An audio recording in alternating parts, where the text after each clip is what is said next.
Before you turn 70, there's something I want you to hear from an old man who's lived long enough to know what matters and what doesn't. It's not the flashy stuff. It's not the trophies or the pretty plates or the shoes you haven't worn since Clinton was president. It's the space in your heart and in your home that counts. And if you don't clear out what clutters that space, you'll carry a heavier load than you need to. So listen to me closely, not because I know everything, but because I've seen enough to know the weight of holding on. Before you turn 70, you must declutter, not just for the sake of order, but for the sake of peace, for the sake of freedom, for the sake of truly living what time you've got left with a lighter step. Let me tell you something that took me almost a lifetime to understand. We all accumulate things thinking they serve a purpose. And they do, for a time.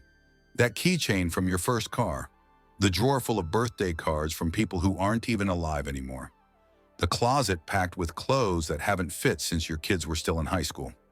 You keep them because they're tied to memories, tied to moments, tied to who you once were. But here's the truth. If the things you're holding on to start to bury who you are now, then they've outlived their purpose, and it's time to let them go.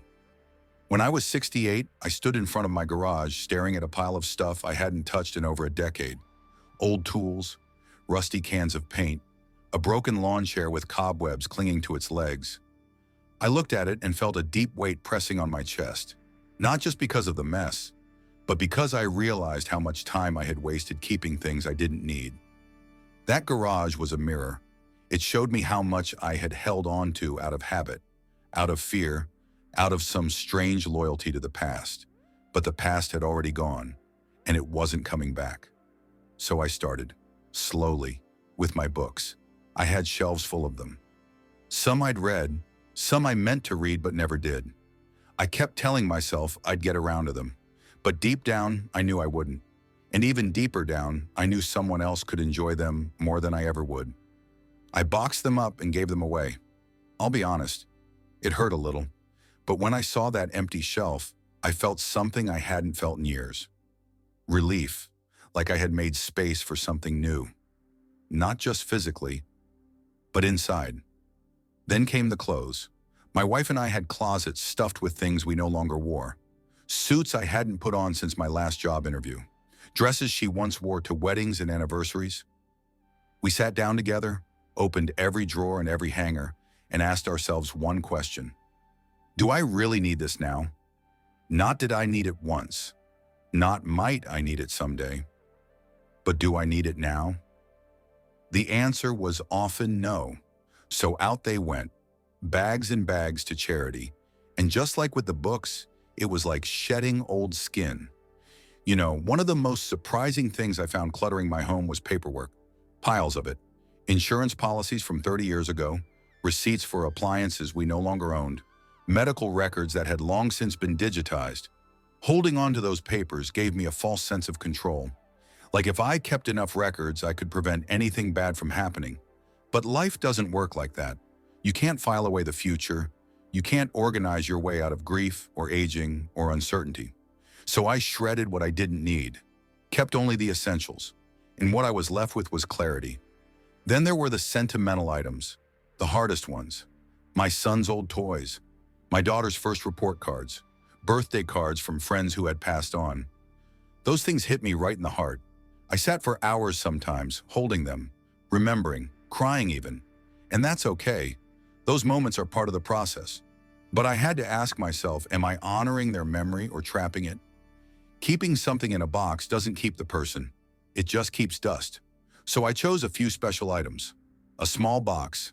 That's it. Everything else I let go. Not because I forgot, but because I remembered so deeply that I didn't need the object to prove it. Another thing I had to face was the kitchen. My wife loved that kitchen. And over the years, it became a jungle of gadgets, dishes, and Tupperware with no matching lids. We used to cook big meals for the whole family, but after the kids moved out and the years passed, we cooked less. And still, we held on to enough dishes to feed an army. We realized we didn't need 6 pie pans. We didn't need 5 cutting boards or the juicer we used once in 1994. We kept what we used and gave the rest to someone who might actually put it to work. The kitchen felt bigger after that, brighter, like it could breathe again. Lastly, I tackled the garage. That same garage I stared at when I had my moment of truth. I cleared out the junk, gave away the tools I no longer used, threw out the broken things I swore I'd fix but never did. And when it was done, I stood in that space and felt something strange. Joy. Not because it was empty, but because I had finally reclaimed it. For too long, it had been a graveyard of good intentions. Now, it was a space with possibility again. What I want you to understand is this. Decluttering isn't about throwing your life away. It's about respecting the life you still have left. It's about recognizing that every item you own asks for your attention. And attention is the most valuable thing you've got at this age. You don't get more of it, so give it wisely. When your home is clear, your mind is clear. You can find your keys. You can sit in any chair without moving a pile first. You can invite people over without apologizing for the mess. You can breathe. That's no small thing. And more than that, you can give a gift to the people who will come after you. I've seen what happens when someone passes and leaves behind a house full of stuff. It's not just things, it's decisions. Thousands of little decisions that someone else has to make in your absence. It's overwhelming, it's heartbreaking, and it's avoidable. You can spare your children or your spouse or your friends that burden. You can take that weight off their shoulders while you still have the strength to do it yourself. I know this might sound like a big task, and it is, but you don't have to do it all at once. You just have to start. Pick one drawer, one shelf, one closet. Make it a practice, not a punishment. Turn on some music, make a cup of tea, invite someone to help. Share the stories behind what you're letting go of. Laugh, cry, remember, then release. Because here's the thing, the best parts of life aren't stored in boxes. They're in moments, in conversations, in walks with your grandkids, in quiet mornings without chaos. And those moments are easier to find when you're not buried in stuff. So before you turn 70, declutter these 6 household items. Books you'll never read, clothes you'll never wear, papers you'll never need, sentimental items that don't serve your heart anymore, kitchen tools you never touch, and the garage full of forgotten projects. Let them go. Not because they weren't once important, but because you've outgrown them. Take it from me, a man with more gray hair than time. You will never regret making space. You will only wish you'd done it sooner. A simpler life isn't just easier, it's richer, it's clearer, it's yours. So start now, while your hands can still lift, while your mind can still choose, and while your heart can still feel the joy of letting go. Are you ready? Now let's clear some common questions. What does it mean to live lightly, and how might that mindset bring more presence and gratitude into our daily lives? Ah, my child, come. Sit here by the fire and let me tell you something that took me more than 80 winters to understand. The question you bring is no small one. What does it mean to live lightly? Ah, that is a question with roots that go deep, like the old oak in the valley. But its answer is as soft and light as the wind that dances on a spring morning. Let me share what life and time have taught me. To live lightly does not mean to live without care. Quite the opposite. It means to live with the kind of care that is gentle and aware, like the way you would hold a bird with a broken wing, with attention, with tenderness, with understanding that everything is fleeting. When I was young, I used to think living lightly meant living simply, with few possessions. I thought it was about owning less, but I've come to see it is less about what you own and more about what owns you. I've known rich men who lived lightly because their hearts were not tied to gold or status. And I've known poor men who carried burdens heavier than mountains because their souls were chained with anger, regret, and longing. Living lightly means walking through this life with open hands instead of clenched fists. It means loving without trying to possess. It means showing up fully in each moment, not dragging yesterday behind you like a sack of stones and not leaning so far into tomorrow that you miss the miracle of now. Ah, the miracle of now. Do you know how many moments I missed chasing things I thought I needed? Oh, too many to count. But the older I got, the more I realized that all the beauty I ever longed for was already here, in the curve of a smile, in the warmth of bread just pulled from the oven, in the way the sun paints golden streaks on your wall at dusk. Living lightly is learning to see these things. and to let them move through you like music without trying to trap them. You see, when you live lightly, you become present. You stop fighting life. You stop needing every part of it to make sense or to go your way. You begin to dance with it. Sometimes the music is slow and aching, and other times it's wild and joyful, but you stay on the floor. You don't sulk in the corner waiting for your song. That presence, that willingness to be here no matter what. That is where gratitude is born. Gratitude is not a list of things you say thank you for at night. Number it is a posture of the soul, a way of seeing, a way of being. Let me tell you about a morning I still carry in my heart. I was about 60. My bones had started to talk to me more by then. I woke up with the weight of the world on my chest. Bills to pay, people to please, dreams that seemed to be slipping through my fingers. I went outside just to breathe, and there it was. A robin, singing like its heart would burst, perched on the bare branch of a tree that had not yet budded for spring. That little bird had no idea what tomorrow held, but it sang anyway. It didn't wait for the tree to bloom or for the sky to clear. It sang because that moment was enough. That song pulled tears from my eyes. I remember whispering, "All right, I get it." And from that day on, I started to live lighter. Living lightly teaches you that control is a myth, that certainty is a comfort we chase but never catch. It doesn't mean you stop caring or dreaming or trying. It means you hold your plans like water in your hands. You honor them, you tend to them, but you let them flow. And when they don't go the way you hoped, you don't curse the river. You trust it's taking you somewhere meaningful, even if you can't see around the bend. This trust, this release, is what creates space in your soul. And in that space, presence blooms, gratitude blossoms. Let me be real with you. Living lightly isn't always easy. It goes against what the world shouts. The world tells you to hustle, to achieve, to collect, to climb higher and faster and louder. But the heart, oh, the heart, it whispers something else. It says, slow down, breathe, let go, be here. That whisper is the truth. And if you follow it, even when the world calls you a fool, you will find peace the world cannot give or take away. There was a time I chased after so many things thinking they would fill me. The perfect job, the approval of others, a bigger house. I carried all those wants like boulders in my pack. And every time I got one, I found I was still tired, still hungry for something else. It wasn't until I started putting things down, expectations, resentments, fear, that I began to feel light. And in that lightness, I could finally look around and see all the good I already had. A hand to hold, a warm meal, a sky that changed color with the hours. Friends who remembered my laugh. Oh, how we miss the riches in our lives when we're busy chasing more. Living lightly doesn't mean living without responsibility. It means showing up to your responsibilities with joy instead of resentment, with curiosity instead of dread. It means you sweep your floor not just to clean it, but to make space for beauty. You cook your food not just to feed your body, but to nourish your spirit.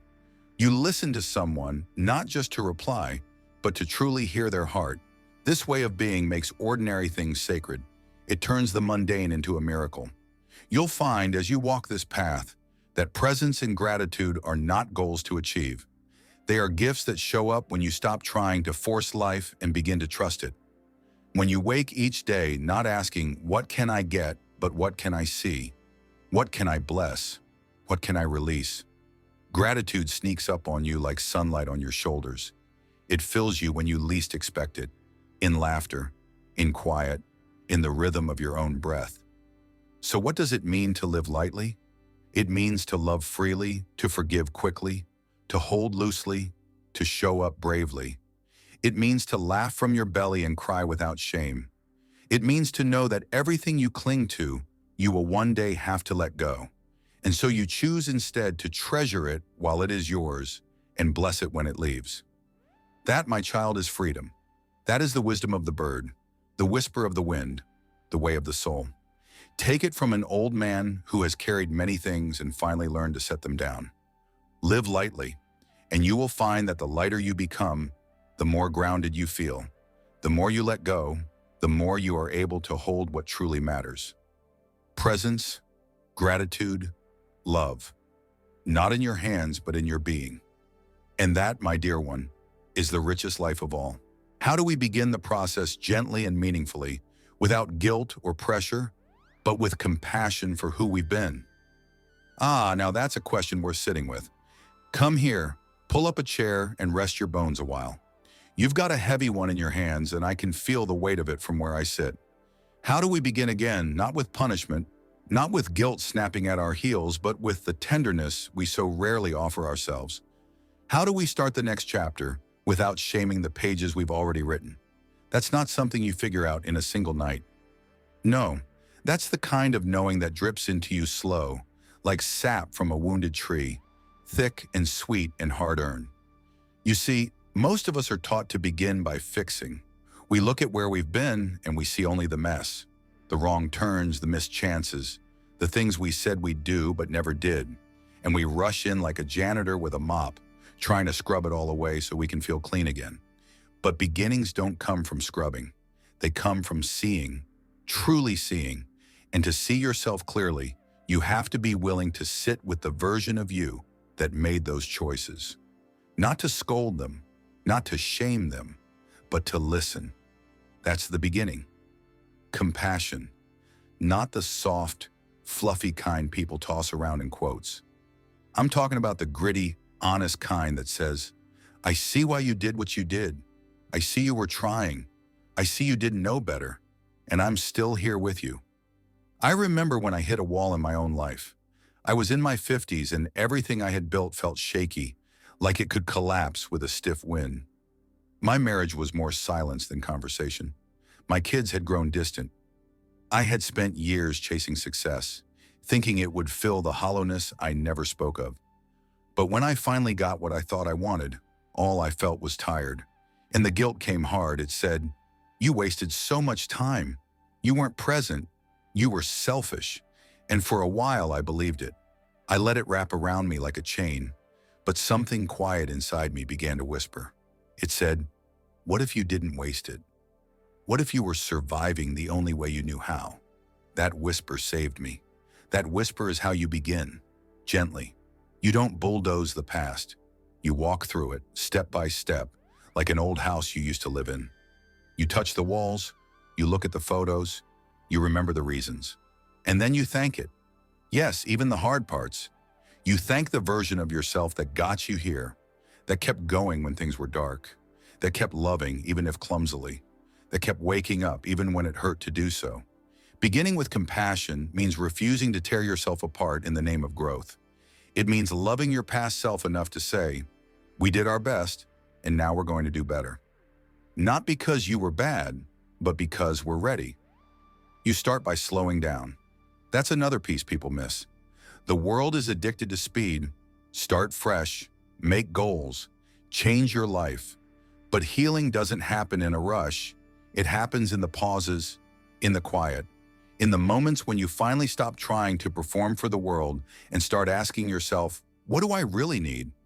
Sometimes the answer is rest. Sometimes it's truth. Sometimes it's to cry for all the years you didn't let yourself feel. And sometimes it's just to sit and breathe and not try to fix a damn thing. When you begin gently, you make room for honesty, real honesty, not the kind that's weaponized to beat yourself up, but the kind that says, yes, I hurt people. Yes, I got lost. Yes, I made choices that weren't aligned with my heart. And then you keep going, because your past doesn't disqualify you from becoming someone beautiful. In fact, it might be the very soil you grow from. Compassion means you don't get stuck in shame. You learn. You apologize if needed. You make amends when you can, and then you give yourself permission to change. Not out of self-hatred, but out of self-love. I remember sitting with an old friend who'd just come out of a dark chapter. He looked broken, like a man who'd seen too much and couldn't forgive himself. He asked me, how do I start again after all this? I told him, you start by putting your hand over your heart and saying, I still belong to myself, even now, especially now. He cried when I said it, not because it was profound, but because it was the first time someone had told him he didn't have to earn his way back to worthiness. That's the lie we all get fed, that we have to prove we've changed, that we have to punish ourselves before we're allowed to begin again. But you don't. You just have to say yes. Yes to now. Yes to who you are becoming. Yes to letting go of who you no longer need to be. You don't need to make a grand gesture. You don't need to write a new plan or proclaim your transformation. All you need is one honest moment with yourself. That's where it begins. Maybe it's the moment you choose not to speak harshly to yourself, or the moment you pick up the phone to say sorry, or the moment you sit in the sun and let it warm your tired face and say, "I'm still here." Those moments add up. They build a new foundation, one brick at a time. And before you know it, you've built something strong and kind and real. Starting gently doesn't mean you'll never feel pain. In fact, it might hurt more at first, because you're finally feeling what you numbed for so long. But that pain is holy. It means the ice is melting. It means the walls are coming down. Let it come. Let it wash through you. Cry if you must, but don't let it convince you you're unworthy. You are not your mistakes. You are not your past. You are the one who lived through it, and you deserve a soft place to begin again. So if you're asking how to start here, with breath, with patience, with the same tenderness you'd offer a child learning to walk. Speak to yourself like someone worth loving, because you are, no matter what came before. The story doesn't end where it got messy. That's just the part where the main character finds their strength, finds their courage, finds their way. And if you forget, come back and sit with me again. I'll remind you, as many times as it takes, you're not broken, you're becoming. And becoming takes time. Becoming takes grace. So take your time, go slow, and be kind to every version of yourself that got you this far. That's how you begin. Gently, meaningfully, with compassion. Always. If we imagined our 70th birthday as a fresh chapter rather than a closing one, what would we choose to carry forward? And what would we leave behind? 70. 70 used to sound like the end of something, didn't it? Like the last stop on the train, the place where you sit on a porch, watch the world move on without you, and fade quietly into memory. But now that I'm standing here looking back on the long road I've walked and ahead to the time still stretched before me, I'll tell you what I've come to believe. 70 isn't a closing chapter. It's a fresh page, crisp, waiting. And if we let go of the notion that age is a limit, we might just find that it's a doorway instead. The question becomes, what do we carry through that door, and what do we finally set down? There's a weight to living that builds slowly. You don't always notice it. It's the kind of thing that sneaks up on you like dust on a bookshelf. You carry old stories, regrets, the echo of voices that told you who you should be. You carry roles you outgrew long ago but never set down. Provider, peacemaker, perfectionist. You carry moments you never forgave yourself for, arguments you wish you could rewrite, dreams you shelved when life demanded something more practical. And I tell you truly, the biggest mistake we make is thinking we have to keep carrying it all. But 70, if you let it, is a gift. A moment to stop and sort through what you've packed into the suitcase of your life and ask, do I still need this? If I could go back and talk to myself at 50, maybe even 60, I would tell him, start letting go now. Don't wait. Let go of needing everyone to understand you. Let go of waiting for the perfect apology that never came. Let go of shame that has already taken more from you than it ever gave. You cannot step into the freedom of this new chapter with your arms full of what no longer serves you. And yet there are treasures to bring along too. Oh yes, there are things I wouldn't leave behind for anything. I would carry forward my ability to see beauty in small things. That came with age. When I was younger, I needed big wins, loud celebrations, proof that I mattered. But now, I find myself pausing to listen to the sound of wind moving through trees, watching the way my grandchild's face lights up when I say their name, feeling the quiet joy of a hot cup of tea on a cool morning. These things are not small, they are everything. I carry forward the love I've gathered, the friendships that survive time and change, the laughter that bursts through even on the darkest days, the lessons my mistakes taught me, and the wisdom that came not from being right, but from surviving the moments I was wrong. I carry my softness. Yes, softness, not weakness. The kind of softness that only comes from being cracked open by life and deciding to stay open instead of hardening. There's strength in that kind of tenderness. I carry my curiosity. You might think curiosity fades with age, but I find it grows stronger. At 70, I'm no longer pretending I know everything. I'm not afraid to ask questions, to try something new, to admit I'm still learning. What a relief it is to realize you don't have to prove anything anymore. You just get to be, fully, freely. And what do I leave behind? I leave behind the chase, the constant need to become more, achieve more, be seen more. I spent decades climbing ladders only to realize some of them were leaning against the wrong walls. I leave behind comparisons. My journey is mine alone. I no longer measure my life by someone else's milestones. I leave behind the voices that told me I wasn't enough. At 70, I know better. I am enough, not because I did everything right, but because I kept showing up. I kept loving. I kept trying. I leave behind the urgency that made me rush through so many moments I should have savored. I don't need to rush anymore. Every day is a gift, and I unwrap it slowly. I leave behind perfectionism, the belief that my worth was tied to being flawless. Life is messy, and so am I. That's not failure. That's living. I leave behind fear. Not all of it, mind you. Fear still taps on my shoulder now and then, but I don't let it drive anymore.